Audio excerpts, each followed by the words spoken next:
Selamat datang di channel Cerita Cinta. Channelnya cerita cinta romantis. Sebelum lanjut, mohon dukungannya dengan like dan subscribe dulu. Gairah dan pelarian cinta, bagian 51. Sambil memegangi kepalanya yang sakit, Pramudia berusaha berjalan meninggalkan tempat itu, dengan langkah goyah dan sempoyongan. Dan, tiba-tiba, "Bro, Papa!" teriak seorang lelaki, ketika ia melihat Pramudia telah tergeletak di lantai. Lelaki itu pun segera berlari, mendekati tubuh Pramudia yang terkulai pingsan. Dengan langkah kaki yang cepat, lelaki itu membawa tubuh Pramudia menuju ruang IGD, instalasi gawat darurat, dan langsung masuk ke dalam ruangan. Di dalam ruangan IGD, ternyata sudah ada seorang dokter jaga dan dua orang suster jaga. Dokter, tolong papa saya ya, dok." Dengan suara tersengal-sengal, lelaki itu memberitahukan perihal kondisi Pramudia pada seorang dokter, yang kini sudah berada di ruang IGD. "Tenang, Pak. Serahkan penanganan medisnya pada kami. Kami akan melakukan segala upaya terbaik kami, demi menyelamatkan pasien. Bapak sebaiknya tunggu di luar, selama kami melakukan tindakan medis," ujar seorang dokter jaga, yang saat itu segera menangani Pramudia. Dibantu oleh dua orang suster yang turut sigap, membantu mempersiapkan semua peralatan medis. Lelaki itu segera keluar dari ruang IGD dengan langkah gontai, dan nafas yang mulai teratur. Lelaki itu kemudian duduk di kursi, yang berada di samping pintu ruang IGD, dengan perasaan gelisah. Ia lantas mengeluarkan HP dari dalam sakunya, lalu menghubungi seseorang. "Assalamualaikum." "Ya halo, Mas Har," sahut suara dari ujung telepon sana. "Waalaikumsalam. Jelita, kamu ada di mana sekarang?" jawab lelaki itu lewat ponselnya. "Adek di ruang perawatan cinta, Mas." "Emang ada apaan, Mas? Kok kayak panik gitu bicaranya?" sahut orang dari ujung telepon sana. "Dek, kamu ke ruang IGD sekarang. Tadi Mas mendapati papa pingsan, dan sekarang tengah ditangani oleh dokter jaga di ruang IGD." Lelaki itu memberitahukan pada lawan bicaranya di telepon. "Apa? Papa pingsan? Gimana keadaan papa, Mas? Beliau tidak kenapa-kenapa, kan?" Suara histeris wanita dari ujung telepon, setelah mendengar kabar tersebut. "Tenang, sayang. Kamu jangan panik. Insya Allah, papa baik-baik saja," ujar lelaki itu mencoba menenangkan wanita, yang ada di ujung telepon sana. "Jelita sekarang ke sana, Mas. Jelita mau pamit dulu sama Mama dan Cinta," ujar suara dari seberang sana memberitahu. "Oke. Tolong, jangan kamu ceritakan dulu kondisi papa sekarang pada Cinta dan Mama. Mas takut nanti mereka jadi panik, Dek." "Assalamualaikum." Suara dari ujung telepon sana, mengakhiri pembicaraan dan mengucapkan salam. "Waalaikumsalam." Setelah menghubungi istrinya, lelaki tersebut menuliskan pesan WA pada seseorang, memberitahukan situasi yang sedang terjadi saat ini. Di dalam ruangan rawat inap itu, nampak Cinta dengan penuh rasa bahagia, sedang menyusui buah hatinya. Sekar berada di sisi kanan Cinta, ikut tersenyum bahagia, melihat kedekatan antara Cinta dengan buah hatinya. Sementara itu, Jelita berada agak menjauh dari Cinta dan Sekar. Dia terlihat sedang berbicara dengan seseorang, melalui telepon genggamnya. Dan tidak berapa lama Jelita menutup ponselnya, lalu mendekati Sekar dan Cinta. "Cinta, Mama. Jelita mau keluar bentar, menemui Papa dan Mas Har," ujar Jelita pada kedua wanita, yang nampak tersenyum bahagia saat itu. "Iya, Nak," sahut Sekar tanpa ada rasa curiga saat itu. Jelita segera mencium pipi kiri dan kanan mamanya. Lalu beralih ke Cinta dan pada Cintia, buah hati Cinta yang baru saja lahir. "Cintia, Tante pergi bentar, ya. Baik-baik kalian di sini," ujar Jelita sambil mencium kening bayi cantik, yang bernama lengkap Cintia Anissa Valentina. Jelita pun berlalu meninggalkan ruang rawat inap, yang ditempati oleh Cinta menuju ke ruangan IGD. Seperti yang telah diberitahukan oleh suaminya tadi, melalui sambungan telepon.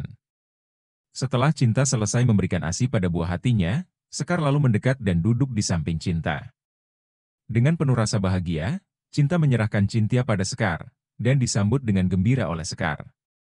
Sementara itu di tempat lain, terlihat sebuah mobil sedan sedang melaju dengan kecepatan tinggi, di ruas jalan tol menuju arah Bandung. Di dalamnya terdapat dua orang lelaki.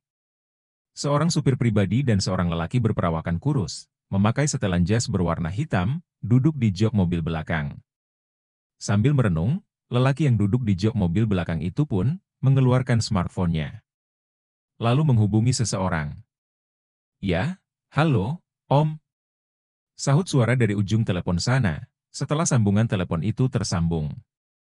"Halo, Dit. Om sengaja nelpon kamu.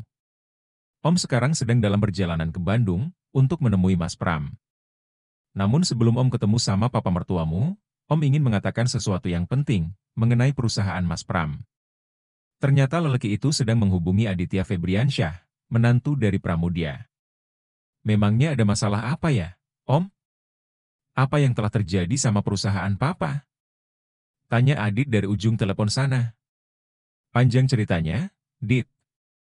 Nggak bisa kalau dibicarakan lewat telepon," ujar lelaki itu, menjawab pertanyaan Adit di telepon. "Bagaimana kalau Om ke apartemen Adit di Buah Batu? Nanti akan Adit kirim alamatnya lewat WA, Om." Adit memberikan usulan untuk bertemu dulu, sebelum mereka ke rumah sakit menemui Pramudia. "Oke kalau begitu, Dit. Om akan mampir dulu ke apartemenmu. Om tunggu alamatnya ya," sahut lelaki itu, setuju dengan usulan Adit. "Oke, Om. Assalamualaikum." "Waalaikumsalam." Tak berselang lama, setelah sambungan telepon itu terputus, tiba-tiba smartphone lelaki itu bergetar. Sebuah pesan WA telah masuk. Lalu lelaki itu membaca isi pesan tersebut, dan menyampaikan pada supir pribadinya. Untuk menuju ke alamat yang dituju. "Pak Muin, nanti kalau sudah keluar pintu tol Pasir Koja, kita mampir ke apartemen Buah Batu dulu, sebelum menuju rumah sakit. Alamat apartemennya di..." ujar lelaki itu, memberitahukan kepada supir pribadinya. Untuk meluncur ke alamat yang dimaksud. "Siap, Tuan," jawab supir pribadinya tersebut. "Pov Adit." "Pagi, sayang," suara merdu Anissa menyapaku. Saat tubuhku mulai menggeliat, terbangun dari mimpi indahku semalam. Saat ini Anissa baru saja selesai mandi, dan masih mengenakan handuk putih yang membungkus tubuhnya, dan tanpa mengenakan hijab penutup kepala. Rambut hitamnya terurai panjang, bentuk tubuhnya makin berisi dengan perut membuncit. Harum wangi menyerebak saat aku mengendus aroma tubuhnya. Handuk yang melilit tubuh istriku tidak bisa menutupi kemolekan tubuhnya. Sempat hasrat birahiku terpantik tatkala melihat sembulan buah kembarnya yang menggunung di balik handuk yang dikenakannya. Sejenak aku terpaku, memperhatikan penampilan Anissa istriku, yang makin hari semakin cantik dan menarik. Dalam hati aku bersyukur kepada Sang Pencipta. Ya Allah, hamba bersyukur telah diberikan istri yang cantik dan baik seperti Anissa. Tolong bimbing kami, untuk selalu berada di jalan-Mu. Amin. Kok malah bengong, Pak? Entar telat subuhnya. Apa yang semalam masih kurang, Pak? Hei. Kekehnya, membuatku tersadar dari rasa kagumku padanya. Cup. Sebuah kecupan mendarat di pipinya, sebagai ungkapan rasa sayangku padanya. Makasih, sayang. Papa makin sayang sama kamu, Mam. Yuk, kita sholat subuh dulu. Kataku, lalu segera bangkit dari ranjang. Sejenak aku melihat ke arah dinding, jam menunjukkan pukul 5 pagi. Aku melangkah ke kamar mandi, sementara Anissa segera berganti pakaian, dan mempersiapkan segala perlengkapan sholat untuk kami berdua. Setelah selesai beribadah di pagi hari, istriku pergi ke dapur, menemui asisten rumah tangganya. Untuk mempersiapkan sarapan pagi, untuk kami berdua. Pak, nanti Mama dan Imah mau ke rumah sakit, melihat kondisi Cinta dan bayinya. Kamu jangan dulu ke sana, ya. Nanti kedokmu ketahuan. Soalnya, feeling Mama mengatakan bahwa Cinta mulai merasakan kehadiran kamu di sekitar dia. Ini demi kebaikan kita bersama. Percayakan pada Mama untuk mengurusnya. Ujar Anissa, membuka pembicaraan kami saat sedang sarapan pagi. Lalu memakan roti, yang telah diberi selai coklat olehnya. Iya, Mam. Papa akan ikutin saran Mama. Dan kebetulan juga hari ini, Papa ada keperluan bisnis sama Senja. Tolong nanti kamu terus kasih kabar Papa, tentang perkembangan cinta dan bayinya. Papa ingin memberikan yang terbaik, untuk dia dan buah hatinya. Sahutku sambil manggut-manggut, mengiyakan permintaan istriku. Nah, gitu dong. Itu baru suami Mama yang ganteng. Pokoknya Papa tidak usah khawatir, dijamin aman dan terkendali. Hei, Keke Anissa. Oh iya, Pak. Mama baru ingat. Semalam Papa ngobrol apa dengan Papa dan Mama Cinta? Apakah mereka masih marah dengan pernikahan kita? Enggak, sayang. Malahan sikap Mama Sekar sekarang sudah berubah. Beliau malah meminta maaf atas sikapnya selama ini pada Papa. Semalam juga Papa meminta pada mereka untuk menutup rapat rahasia ini. Papa minta pada mereka untuk mengikuti sandiwara yang kita mainkan. Bila waktunya tiba, Papa sendiri akan menemui Cinta dan mengajaknya rujuk kembali. Dan mereka setuju dengan usulan Papa. Kamu jangan khawatir, Mam, mereka akan menjaga rahasia kita. Aku lalu mengambil roti yang telah disajikan oleh istriku, lalu menyantap roti itu dengan lahapnya. Kalau begitu, aman, Pak. Mama akan berusaha meyakinkan Cinta dengan cara Mama sendiri. Mohon doa dan restu Papa, supaya Mama bisa melunakkan hati Cinta yang telah tersakiti karena pernikahan kita. Sambung istriku, dia tersenyum padaku ketika lahap menyantap roti yang telah disajikannya. Papa setelah sarapan ini, mau pergi menemui Senja di kantor. Ada produk kopi baru yang akan kami luncurkan untuk pasar di Eropa nanti. Doain ya, Mam. Semoga sukses produk kopi kita yang baru ini. Tentu suamiku. Mama akan selalu mendoakan dan mendukung Papa. Mama yakin, usaha Papa akan sukses. Dan jangan lupa untuk selalu bersyukur atas apa yang telah diberikannya. Anissa lalu bangkit dari kursinya dan mencium buku tangan kananku. Lalu membawa tanganku ke perutnya yang hamil. Dan calon anak kita ini juga akan membawa rezekinya buat kita, Pak. Aku tersenyum melihat ke arah istriku. Kuakui betapa bahagianya aku saat ini mendapat seorang istri yang soleha seperti Anissa. Namun, kebahagiaanku kurasakan tidaklah lengkap tanpa adanya Cinta di sisiku. Sayang, Papa berangkat sekarang, ya. Kamu pulangnya jangan terlalu malam. Jaga kondisimu yang sedang hamil tua. Kucium keningnya dengan penuh kelembutan. Hati-hati di jalan, Pak. I love you. Jawab Anissa, lalu memelukku dengan sangat erat. Iya, sayang. Sambil mengelus pipinya sejenak. Anissa melepaskan pelukannya, terpancar senyum ketulusan darinya.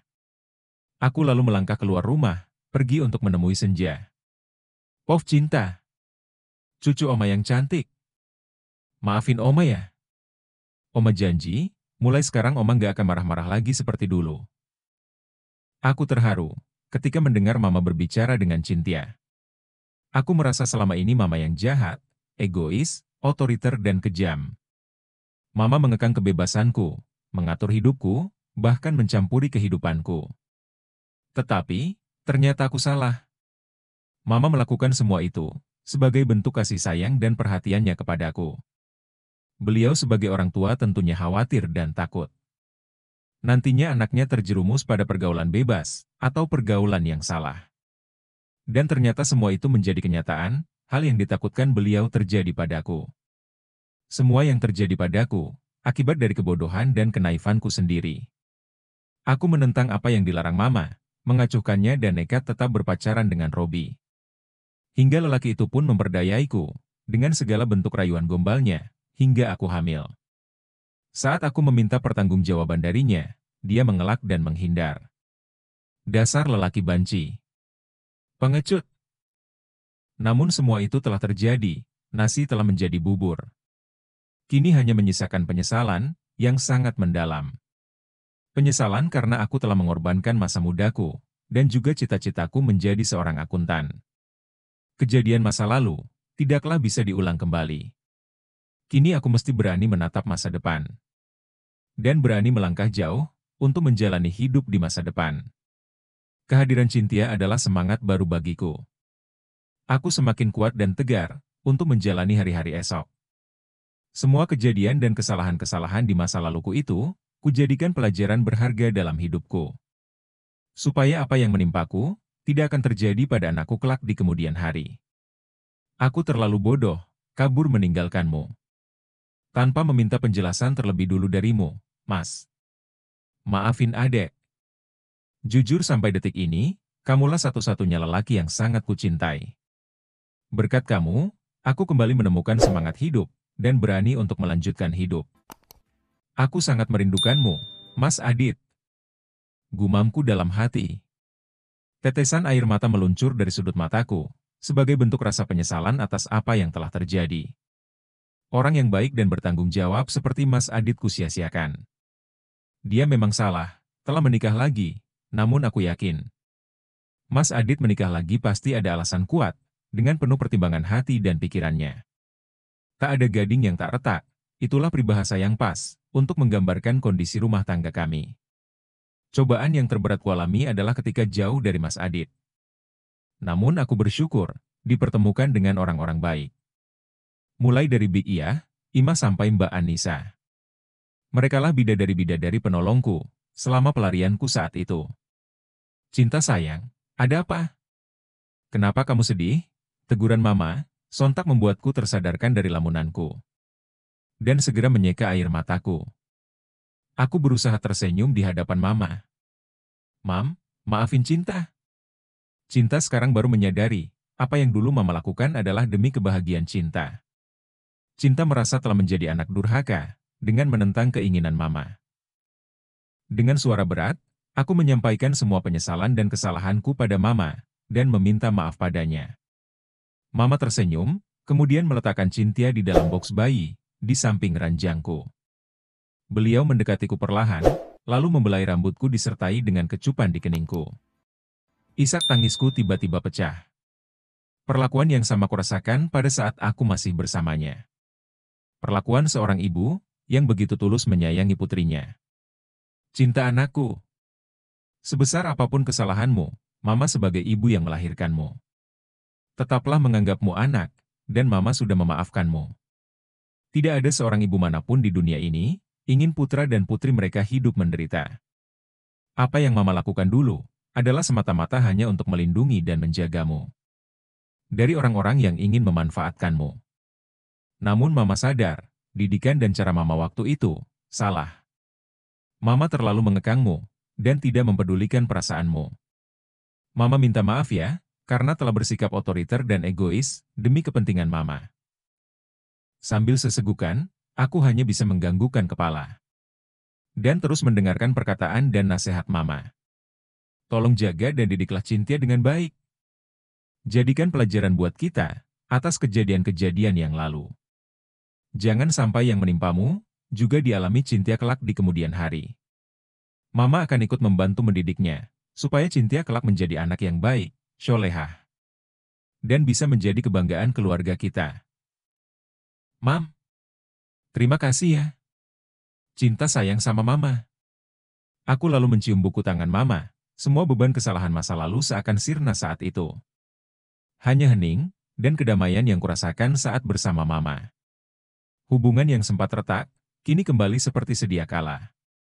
Namun, tiba-tiba, Mama bersuara dan mengatakan sesuatu, yang membuatku sedikit kaget. Nak, Mama punya satu permintaan. Ujar Mama, lalu menatapku dengan tatapan serius. Apa kamu mau menuruti permintaan Mama ini?